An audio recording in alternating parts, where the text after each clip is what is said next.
রাজ্য বিধানসভায় পাশ হওয়া অপরাজিতা বিল, সেই অপরাজিতা বিল এখনও পর্যন্ত আইনে পরিণত হয়নি।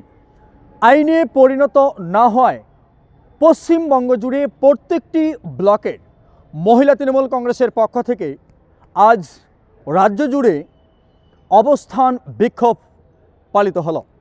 ঠিক একই চিত্র ছিল চোপড়া ব্লকের বিডিও অফিস প্রাঙ্গণে। চোপড়া ব্লকের বিডিও অফিস প্রাঙ্গণে চোপড়া ব্লক তৃণমূল মহিলা সংগঠনের পক্ষ থেকে একটি বিক্ষোভ কর্মসূচি অনুষ্ঠিত হয় বিকেল ৩টে থেকে ৪টার মধ্যে। এই কর্মসূচিতে উপস্থিত ছিলেন না চোপড়া ব্লক তৃণমূল কংগ্রেসের মহিলা সভাপতি আসমত তারা বেগম। দুর্ভাগ্যজনক বিষয়, আসমত তারা বেগমের শ্বশুর আব্বা তিনি পরলোক গমন করেছেন, ফলে তিনি কিন্তু আসতে পারেননি, এমনটাই জানিয়েছেন বিধায়ক হামিদুর রহমান সাহেব সহ অন্যান্যরা। তবুও কিন্তু অর্থাৎ ব্লক মহিলা সভানেত্রী উপস্থিত না থাকলেও বেশ জাঁকজমকভাবে আজকের এই অবস্থান বিক্ষোভ পালিত হয়েছে। আজকের এই অবস্থান বিক্ষোভে উপস্থিত ছিলেন চোপড়া বিধানসভার বিধায়ক হামিদুর রহমান, ব্লক তৃণমূল কংগ্রেসের সভাপতি প্রীতি রঞ্জন ঘোষ, কোর কমিটির চেয়ারম্যান তাহের আহমেদ, পঞ্চায়েত সমিতির সহকারী সভাপতি তথা চোপড়া ব্লক তৃণমূল কংগ্রেসের ভাইস প্রেসিডেন্ট ফজলুল হক এবং আইসিডিএসের সভানেত্রী গায়ত্রী সরকার বিশ্বাস, শঙ্করী মণ্ডল থেকে শুরু করে বিভিন্ন গ্রাম পঞ্চায়েতের প্রধান, উপপ্রধান এবং মহিলা সংগঠনের সদস্যরা। চলুন এ বিষয়ে আমরা বিধায়ক সাহেব সহ অন্যান্যদের বক্তব্য শুনে নিব। গতকাল থেকে মহিলাদের কর্মসূচি হচ্ছে, গতকাল যেটা বিক্ষোভ মিছিল ছিল, আজকে আপনাদের যে ধর্ণামঞ্চ প্রায় শেষ করলেন, কি বলবেন মহিলাদের? বড় হচ্ছে এই প্রোগ্রামটাই আমাদের মাননীয় মুখ্যমন্ত্রী মহিলাদের দিয়েছিলেন। গতকালও মহিলাদের হার আপনারাও দেখেছেন। এই আন্দোলনকে সবাই সচেতন হয়ে এই আন্দোলনে যা নেমেছে, যে সত্যিকারেই মেয়েদের আত্মসম্মান রক্ষার জন্য এই আইনটা খুব জরুরি। কারণ কালকের উপস্থিতির হার থেকে আমরাও বুঝেছি হারে হারে, এবং কালকের দিনটা ভালোভাবে আন্দোলনটা পার করেছে।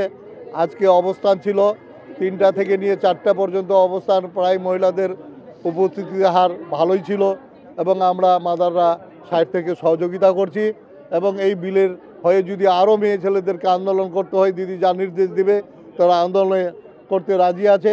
কারণ এই বিলটা হলে বাড়ির মা বোনদের বা গ্রামগঞ্জের শহরের মা বোনদের সবারই সম্মানহানি থেকে বা সবারই অসুবিধা থেকে সুবিধা পাবে, যা থেকে আগামী দিনে এই আইনটা পাস হয়ে গেলে কেউ ভয়ে কোনো এই ধরনের কটু কথা বা খারাপ ধান্দার দিকে যাবে না। এটা হলে সব ভালো হবে।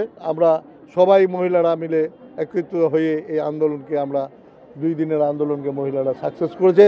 ওনাদেরকে আমি আমার ব্লক কংগ্রেসের তরফ থেকে মহিলাদেরকে এই 2 দিনের আন্দোলনকে অশেষ ধন্যবাদ জানাচ্ছি, যার থেকে আরও এগিয়ে যাক মহিলারা। যেহেতু দিদি বলেছেন মহিলাদের পুরুষদের সমান সমান অধিকার, ওনারা সত্যিকারের গ্রাম বাংলার মহিলারা দেখলাম যে ওরা নিজেদের দাবি আদায় করার জন্য দিদির কথা বাস্তবে রূপায়িত করতেছে। সুশিক্ষিত শিক্ষা দীক্ষা দিয়ে যা শিখাইছেন দিদি, গ্রামগঞ্জের মেয়েরা তা আগাই চলছে। এটাই আমি ওনাদেরকে ধন্যবাদ জানাচ্ছি, আরও আগাই যাও। ব্লক তৃণমূল কংগ্রেসের মহিলা সভানেত্রী আসমত তারা তিনি একটা এখানে আসতে পারলেন না, বিষয়টা খুব সত্যিকার ওনার খুব দুঃখজনক ঘটনা। আমরা ভুলে গেছিলাম, কারণ ওনার শ্বশুর বাবা মারা গেছেন।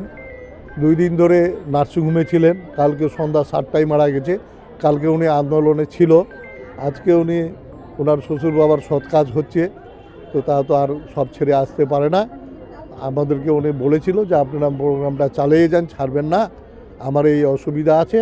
তার জন্য সব মহিলারাই আজকে আন্দোলনটাকে ওনার অগোচরে চালাই চললো। ওনার শ্বশুর বাবা মারা গেছে আজকে। মহিলাদের আন্দোলন মূলত কিভাবে দেখছেন এই বিষয়টাকে? দেখুন, মাননীয় মুখ্যমন্ত্রীর নির্দেশনায় এবং চন্দ্রিমা ভট্টাচার্যের নির্দেশনায় আমাদের ব্লকে কালকে প্রতিবাদ মিছিল ছিল, আজকে ধর্ণামঞ্চ ছিল। সেই ব্লক মহিলা কংগ্রেসের সমস্ত প্রতিনিধি দিদি ভাইরা এখানে উপস্থিত হয়েছিলেন। তাতে আমরা সহযোগিতা করলাম যে আগামী দিনে যে অপরাজিতা বিল, সেই অপরাজিতা বিল পাস করতেই হবে। সেটাই আমাদের আন্দোলন, এবং মহিলা তৃণমূল কংগ্রেস এই আন্দোলনের জয়ী হবেন, এটা নিয়ে আজকের এই ধর্ণামঞ্চ। দিদি মূলত আজকে ব্লক মহিলা সভানেত্রী আসমত তারা দিদি আসতে না পারলেও আপনারা চালিয়ে নিয়ে গেলেন, কি বলবেন বিষয়টা? না, বিষয়টা হচ্ছে দেখুন, খুব দুঃখ। আপনার বিধায়ক সাহেব বললেন যে আসমত রাদির শ্বশুর মশাই মারা গেছেন, তো তাকে তো সেইভাবে ওনাকে থাকতেই হবে। তাছাড়া আমাদের মমতা বন্দ্যোপাধ্যায় যেভাবে নারী শক্তিকে এগিয়ে নিয়ে এসছেন, এবার এই যে আন্দোলনটা তো নারীদের জন্যই, বিশেষ করে এর জন্যই সব মানে পশ্চিমবঙ্গের প্রত্যেকটা ঘরে ঘরে নারীরাই মানে সতর্কিত এবং সকলেই এই মানে আন্দোলনের সঙ্গে আছে, এটাই বলবো। মূলত আজকে আপনাদের ব্লকের মহিলা সভানেত্রী আসমাত্রা দিদি আসতে পারলেন না এবং আপনাদের কর্মসূচিও বেশ জাঁকজমকপূর্ণভাবে সম্পূর্ণ হলো, কি বলবেন? আমি খুব দুঃখিত। আপনারা জানেন সবাই যে আমরা সবসময় একসাথে ঘুরি এবং আজকে ওনার একটা দুঃখজনক ঘটনা, ওনার না আমাদের সবারই একটা দুঃখজনক ঘটনা। তার শ্বশুরমশাই আজকে পরলোক গমন করেছেন। আমরা ওখানে ছিলাম সকাল থেকেই, আর তারপরে আজকে উনি এখানে আসতে পারলেন না। উনি মহিলা ব্লক প্রেসিডেন্ট, উনি না থাকাতে আমাদের অনেকটাই অনশনপূর্ণ।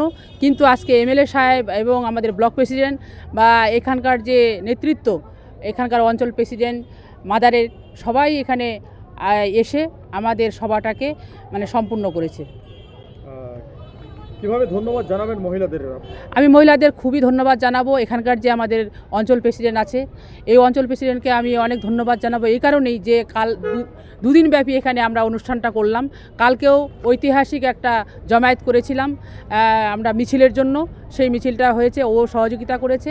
এবং আজকেও যে মহিলাদেরকে এখানটায় এনে আজকে যে অনুষ্ঠানটা সাফল্যমণ্ডিত হলো, এটা তাকে ধন্যবাদ জানাবো।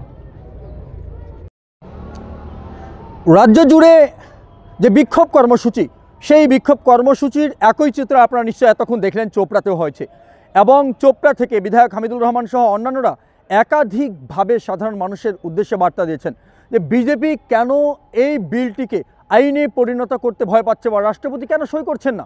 সব থেকে কিন্তু এটাই বড় বিষয়। তাহলে এতক্ষণ আপনাদের সামনে আমরা বিস্তারিত আপডেট, বিস্তারিত তথ্য তুলে ধরার চেষ্টা করছিলাম। আমরা আপাতত এখানেই শেষ করব। পরবর্তী আপডেট থাকবে। ক্যামেরা পার্সনের সঙ্গে আমি জাহিদুল ইসলাম, WB নিউজ।